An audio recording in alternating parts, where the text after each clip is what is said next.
Israeli हमले में ढेर हुआ हमास का प्रमुख लीडर रावी मुश्ताहा।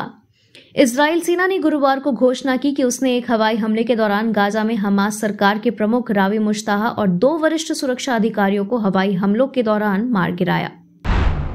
अनाथों को बेटियां कहने पर गुस्साया जाकिर नाइक मंच छोड़कर भागा। विवादास्पद इस्लामिक उपदेशक जाकिर नाइक को लेकर पाकिस्तान में भी विवाद बढ़ गया है।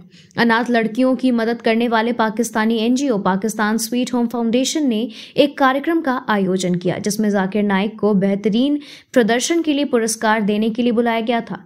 लेकिन जैसे ही एंकर ने लड़कियों को बेटियां कहा, जाकिर नाइक गुस्से में उठकर स्टेज छोड़कर चला गया। नाइक ने कहा कि एंकर ने जो लड़कियों को बेटियां कहा है वह गलत है। उन्होंने कहा कि आप उन्हें छू नहीं सकते, फिर उन्हें अपनी बेटियां नहीं कह सकते। मरने से पहले इजरायल से समझौते पर सहमत था नसरल्लाह। इजरायली हवाई हमले में मारा गया हिजबुल्लाह प्रमुख नसरल्लाह अपनी मौत से पहले इजरायल के साथ युद्ध विराम चाहता था।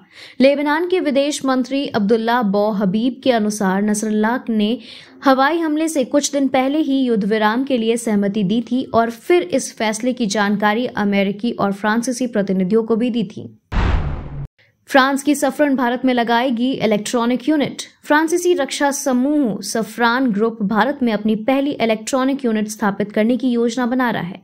अजीत डोभाल से फ्रांस में हुई मीटिंग में ग्रुप ने यह इच्छा जताई है कि वह फ्रांस के बाहर अपनी पहली यूनिट भारत में लगाने के लिए उत्सुक है।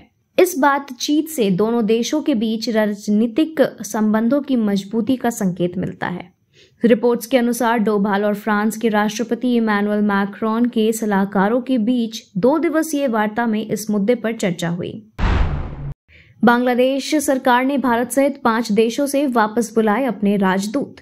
बांग्लादेश की अंतरिम सरकार ने भारत सहित 5 देशों से अपने राजदूतों को वापस बुलाने का फैसला किया है।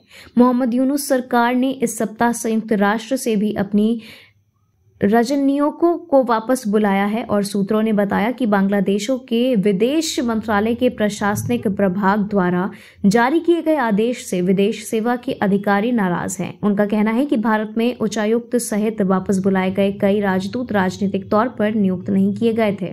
Thank you so much for watching this video. Don't forget to like, comment, share, and subscribe.